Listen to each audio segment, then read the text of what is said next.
bác sĩ Makoto Kondo, là bác sĩ xạ trị bệnh viện Đại học Keio, với 40 năm điều trị ung thư, từng được giải thưởng Kikuchi-kan lần thứ 60, năm 2012, giải thưởng cho các giới nhân sĩ có đóng góp to lớn cho nền văn hóa Nhật Bản đã thành thật mà nói với thế giới rằng, điều đáng sợ không phải ung thư mà là điều trị ung thư, khối u tự lành nhờ sám hối với oan gia. Chị là một người cũng hiểu biết đôi chút về Phật Pháp, thế nhưng chưa thật sự tin lắm, vì chị chưa từng thấy kết quả rõ rệt nào đến với chị, cho đến một ngày kia, chị tên Phạm Thị Hòa, hiện đang sinh sống tại xóm Vân Đoài, Nam Hưng, Tiên Lãng, thành phố Hải Phòng. Vào đầu tháng 11 năm 2018, là thời gian chị đang mang thai cháu bé thứ hai của mình. Mấy hôm liền, chị thấy không được khỏe, cơ thể khó chịu. Vì thế chị đã đi đến bệnh viện khoa sản ở Hải Phòng khám xem tình hình ra sao. Vào khám, được bác sĩ cho chụp hình siêu âm và khám hết một lượt, và bác sĩ kết luận hiện tại chỉ có khối u ở cổ tử cung. Một khối u trong thời kỳ mang thai, đó là một điều rất nguy hiểm, bất kể nó là u lành hay u ác. Biết được kết quả thế rồi, tâm trạng chị thực sự lo lắng, sợ rằng sẽ ảnh hưởng đến thai nhi. Thời gian sau đó, chị chạy đôn chạy đáo, chạy chữa khắp nơi, đông y tây y kết hợp nhưng vẫn không thuyên giảm và đỡ chút nào. Vì đang mang thai và cố gắng chữa bệnh, tâm lý lo lắng nên sức khỏe chị càng giảm sút, bệnh càng ngày càng nặng thêm. Khi biết được chị bệnh như thế, tôi cũng lo lắng thay cho sức khỏe của chị. Là một người Phật tử, tôi biết đó có thể là do oan gia hành bệnh, hoặc do nghiệp mình đến lúc phải trả. Nên có lần, tôi nói chuyện với chị rằng, nếu do oan gia trái chủ báo oán, hành bệnh thì có cách chữa. Còn nếu do mạng số đã tận thì mình chỉ sống đến đây thôi, không còn cách nào khác. Chị cũng biết và hiểu đôi chút về Phật Pháp, bệnh tật nơi thân ta là do nghiệp, là do oan gia về báo oán thành ra bệnh. Nên nghe lời tôi khuyên, chị về lập bàn thờ Phật Dược Sư, rồi thỉnh oan gia trái chủ xin sám hối. Tính ra thì tôi cũng như chủ lễ, hướng dẫn và ở bên, tiếp sức cho chị để chị cố gắng tụng kinh, lễ Phật. Tôi khuyên chị trước khi tụng kinh, nên thỉnh mời các vong linh oan gia trái chủ trong 10 phương để họ về cùng nghe kinh, tụng xong thì hồi hướng công đức đến họ, con xin đem công đức tụng niệm này hồi hướng cho tất cả vong linh oan gia trái chủ đang theo trên cơ thể, cũng như trong khắp 10 phương, nhờ Tam Bảo và thần lực kinh địa tạng đều được siêu thoát khỏi 3 đường ác. Từ đó, chị Hòa cố gắng ngày đêm đọc kinh, niệm danh hiệu Địa Tạng Bồ Tát, lễ Phật cũng như thỉnh các chư vị vong linh oan gia trái chủ về, thành tâm sám hối tội lỗi đã gây ra với họ nhiều kiếp qua, và hồi hướng công đức cho họ. Sau hơn 1 tháng, đều đặn hàng ngày sáng dâng nước cúng dường lạy Phật. Chiều tối 2 thời khóa tụng kinh Địa Tạng và kinh Dược Sư, cuối cùng kỳ tích đã xuất hiện.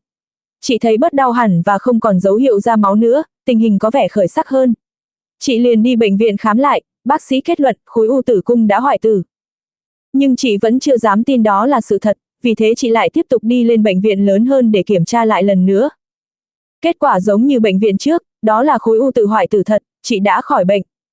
Vi diệu ngoài sức tưởng tượng, chị xúc động muốn trào nước mắt, tận đáy lòng, chị vô cùng cảm ơn chư Phật, chư Bồ Tát gia hộ, cảm ơn Phật Pháp đã cho chị một lối thoát trong cơn bế tắc.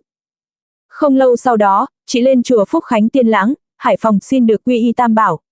Quy y xong, chị có gặp Ni sư Đồng Định trụ trì chùa Phúc Khánh, kể về chuyện linh ứng mà chị vừa được trải nghiệm.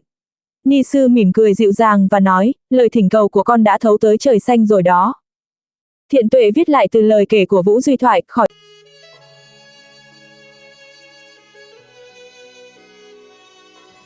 Phật Dược Sư, hay còn gọi là Dược Sư Như Lai, Dược Sư Lưu Ly Quang Như Lai, Đại Y Vương Phật, Y Vương Thiện Thể, Thập Nhị Nguyện Vương. Phật Dược Sư là giáo chủ của thế giới Tịnh Lưu Ly ở phương Đông. Ngài còn có tên là Tiêu Tai Diên Thọ Dược Sư Phật. Theo kinh Dược Sư, trong quá trình tu hành Bồ Tát Đạo, với sự giúp đỡ của chư Phật, Bồ Tát và 12 vị hộ Pháp và Thiên Vương, Ngài đã phát 12 lời thệ nguyện cứu độ chúng sinh, tiêu trừ những thứ bệnh khổ như thân bệnh, tâm bệnh, nghiệp bệnh cho chúng sinh do tham sân si gây ra. Dược sư nghĩa là thầy thuốc. Lưu ly nghĩa là màu xanh trong suốt. Dược sư Lưu Ly Quang Phật nghĩa là vị Phật thông suốt tất cả y dược của thế gian và xuất thế gian, có thể chữa trị hết thảy tất cả những thứ bệnh khổ của chúng sinh. Khi niệm danh hiệu của Ngài Dược sư Lưu Ly Quang Phật với đầy đủ tín nguyện hạnh và niệm đến nhất tâm, người niệm sẽ được phước báo vô lượng, tiêu trừ tất cả bệnh khổ, thân tâm an lạc, được Phật Dược Sư, chư Đại Bồ Tát và 12 vị Dược Xoa Đại Tướng hộ trì. 12 đại nguyện của Đức Phật Dược Sư. 1. Nguyện phát hào quang chiếu sáng,